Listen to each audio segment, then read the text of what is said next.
just as I knew you would.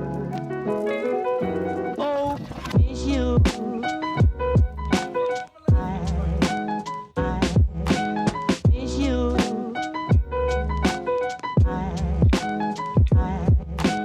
Darling, let it rain. I miss you.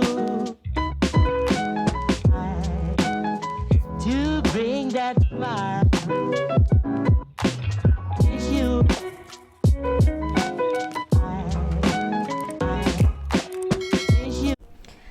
Hey guys, it's Clarice. Welcome back to my channel. I hope you are doing great. This new episode of Thrift Flip is inspired by BSCO or BSCO, kind of Brandy Melville na Philippine brand. The way they make the way they style their clothes is really something that I've always liked. So to start with, yung dress na ginamit ko for this is another vintage dress, and this has got to be one of my favorite projects so far na nagawa ko.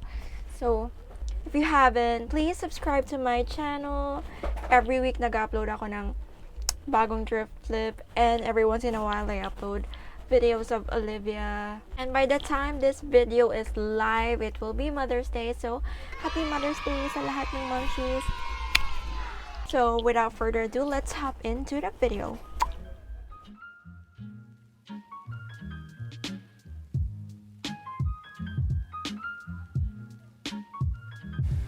Today's thrift flip victim is another vintage dress na nabili ko from an ukay-ukay. This was really meant to be sewn or thrift flip. Meron siyang zipper details, may elastic waist siya, and meron din siyang lining.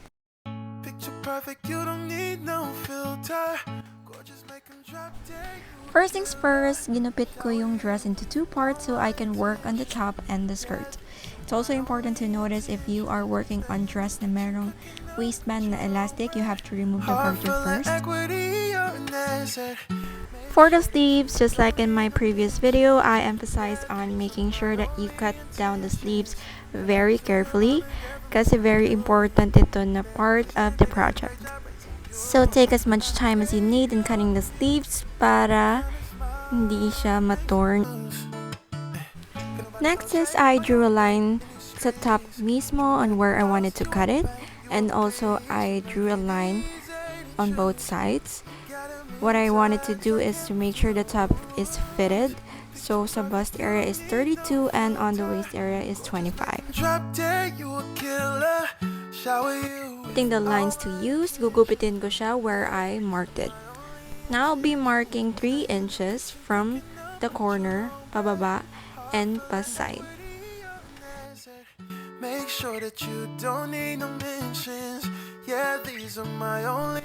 With the help of the markings that I drew in earlier, gagawa ako ng straight line. This will give us a right triangle, and this right triangle is right where I will be cutting.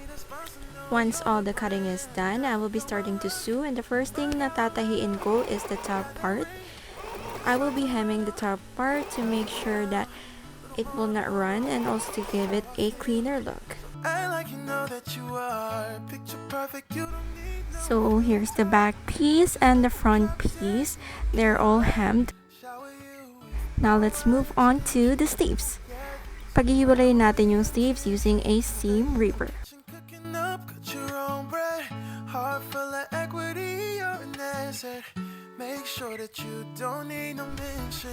Weird enough, this is what it looks like once na buka mo na yung sleeves. What we are going to do is sew in a casing para may sisidlan yung ating garter. I will sew that all around sa top area. Now the challenge with curved, yung mga pa-curved na fabric na ganito yung shape is you have to make pleats to make sure na kukurba din yung fabric along with the form that you wanted to make. You can see me creating the pleats, which took me some time, but it's going to be worth it. On a summer breeze, keep me warm in your love. Here are our sleeves after matahi yung mga casing for the garter. Now, using a handy dandy safety pin.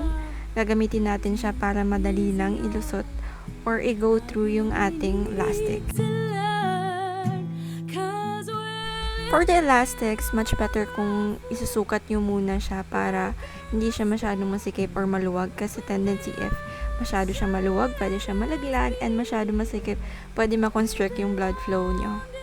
After making sure I have enough elastic, I have pinned down the elastic to place and tatahiin ko siya both sides. These will only be simple stitches, back and forth lang ito to make sure that the elastic stays in place and will be secure. And you may not think that I care for you when you know that. Now this is what it looks like. We have the hemmed top and the sleeves attached na yung elastic natin. What we're going to do is to join the sleeves to the top itself. Pipin lang natin siya in place. And tatahiin natin. I'm sewing the top and the sleeves right sides together. And may lining din itong damit na ito, which is kind of a challenge, which makes the fabric slippery. Pero namamanage naman siya. Hindi lang siya makatahi, or hindi ako makatahi ng dire-diretso kasi nga every once in a while it slips. Here's what the top looks like. Attached na yung both sleeves natin. What we're going to do is close the sides and also i-close na din natin yung sleeves. To me on a summer breeze, keep me warm in your love, then you softly leave. And it's me you need to show. How deep is your love? And just like that, tapos na tayo sa top. We are going to do the skirt. Gusto ko siya maging high waist na pencil skirt, so I measured it to fit my waist. 25 inches yung waist ko, and yung bust or yung buttocks ko is 33 inches. So ang ginawa ko is ginupit ko siya 33 inches all the way, and I pin it to place para matatahi ko siya and I can close it. Since 32 inches nga siya all the way, maluwag talaga yung top area. So what I'll be doing is I'll be creating darts para maganda yung fit niya sa akin. As you can see here, sinuot ko na talaga siya para precise talaga yung measurements na gusto ko. Using the excess fabric from the skirt, magugupit ako ng band. Tatahiin ko siya pagkatapos ko natahi yung darts to give the skirt a clean and tidy look. So I already sewed in the darts and I am pinning the band in place to make sure smooth siya once tinahi ko na.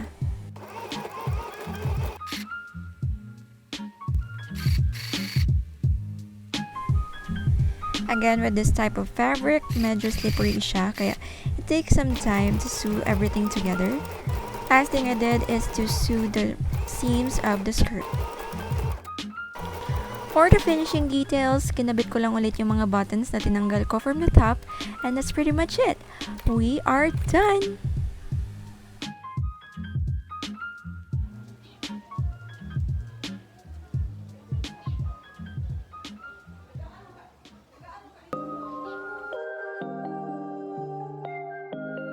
Waking up anew, wasting time is all I do.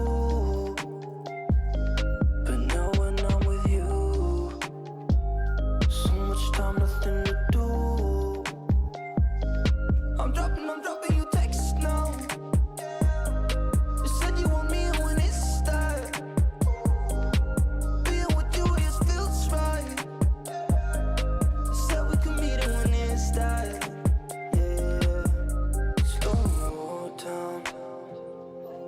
Sun is about to go down. So what you doing tonight?